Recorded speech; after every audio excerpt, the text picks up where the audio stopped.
As the group travels along the path, Kettle walks a considerable distance ahead. Aaron and Elaine follow cautiously from behind, keeping a wide gap between themselves and the Barbarian. Kettle eventually stops and turns back to face them. He observes the large space they've put between them and asks, "Isn't it a bit too far?" He then suggests, "It might be better to get a little closer." Startled by his suggestion, Aaron and Elaine react with panicked expressions. Elaine quickly waves her hands, rejecting the idea. "We're fine, really," she insists, trying to sound convincing. There's been no sign of anyone around so far. Kettle looks at them and accepts their decision. "I see," he says. "I don't quite get it, but if that's what makes you comfortable, fine." He turns away from them and resumes walking down the path, continuing to lead the way. Silently, Aaron and Elaine watch him for a moment before following along, still keeping a significant distance between them. As they journey onward, Elaine's expression is filled with unease. Her mind begins to wander, reflecting on how they ended up in this situation. She thinks to herself with a deep sense of resignation. And so, in the end, this is how it turned out. A flashback begins, pulling her back to the events of the previous evening at the mercenary assembly, to the moment a deal was struck and sealed with a firm handshake. In the flashback, Kettle stands before them with a bright, confident smile. "I'll be counting on you from now on," he says, introducing himself. "I'm Kettle." As he firmly shakes Elena's hand, she trembles with apprehension, a strange expression on her face. Internally she tries to reassure herself, thinking, "This will be fine, right?" Kettle's gaze is sharp and determined as he offers his promise. "Just trust me, and leave it to me," he declares. "As long as I'm guarding you, your safety is guaranteed." Overwhelmed by the situation, Elena's face is a mask of distress, but she manages to stammer out her agreement. "Yes." Her mind races with doubt, questioning the decision she's just made. Is this really the best option? She thinks to herself. The memory fades, bringing Elena back to the present reality of the dark woods. Her thoughts are abruptly cut off as Kettle. He makes a decision. "For now, we'll have to spend the night here," Kettle announces, causing Alan's eyes to widen in shock. Noticing her alarm, Kettle asks, "Are you okay?" Startled, Elena replies, Yes. Kettle calmly explains the reason for his decision. "As you can see, it's late and visibility is poor," he points out, adding, "since we departed in the evening, just as you requested." Understanding the logic, Alan hesitantly agrees. Right. Well, let's do that, then."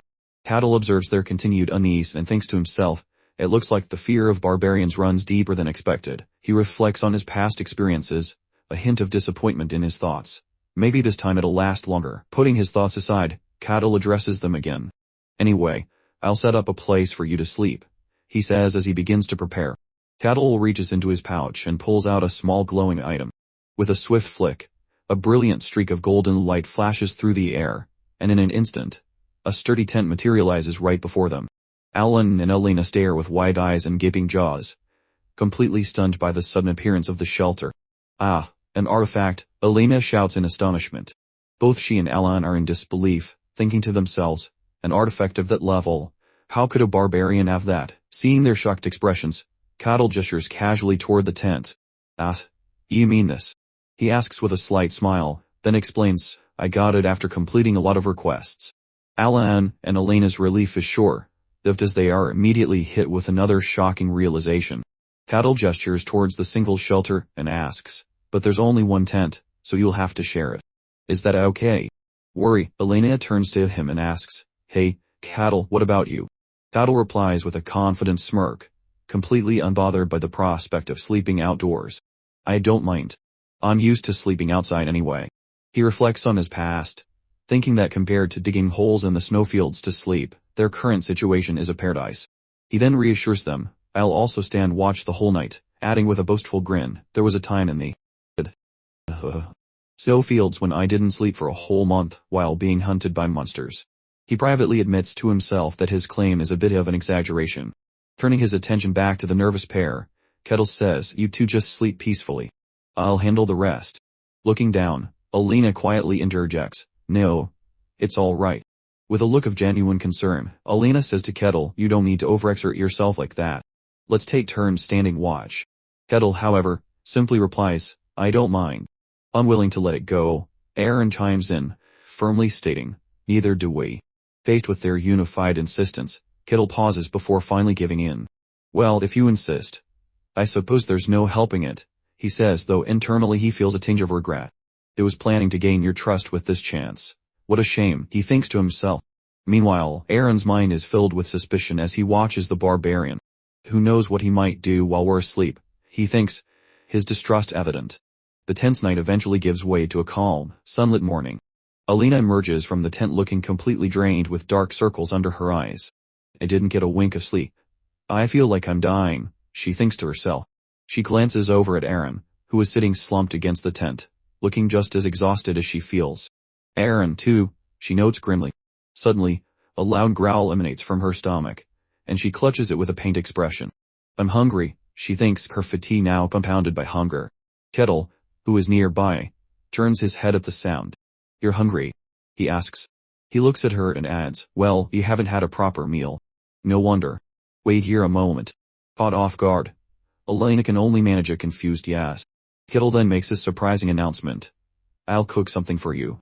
Alina's face goes blank with shock, completely dumbfounded by his offer. Without waiting for a response, Kettle begins to prepare a meal, pouring oil into a cooking pot.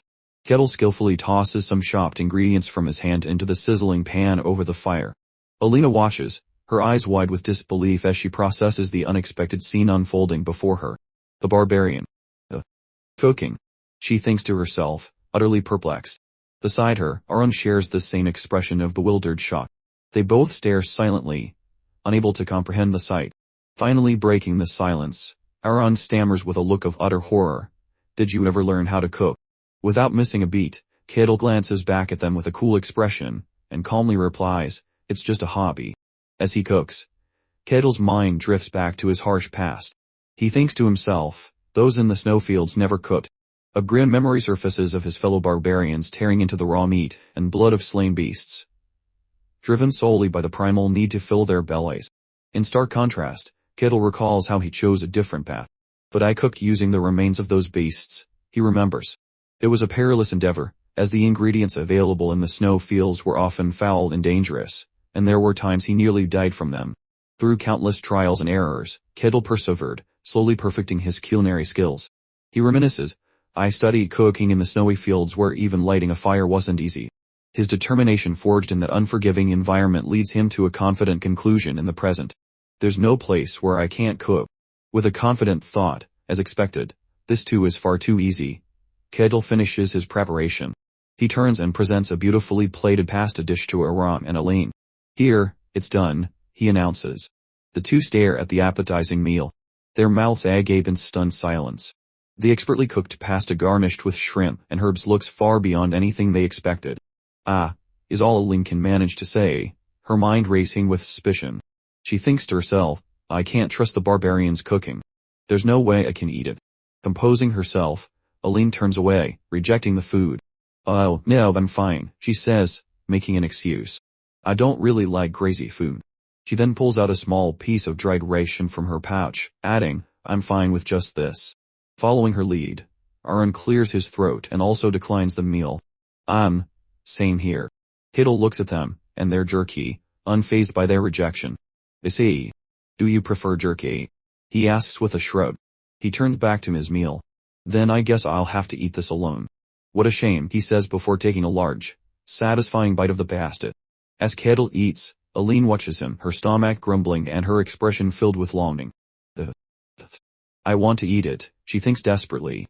However, her deep-seated fear and suspicion won out. But I can't trust the barbarian's cooking. There's no way I can eat it, she concludes, looking down at her own meager rations in dismay. The day passes with the unresolved tension hanging in the air, transitioning from the bright afternoon sun into the deep blue of night. The scene settles on their campsite under the moon, marking the third night of their journey. Inside the tent, Aline lies in her sleeping bag, tossing and turning restlessly. Her feet are red and inflamed as she lets out soft groans of pain. Hearing her sounds of distress, Aaron looks over with a panicked and worried expression. Leaning towards her, he asks in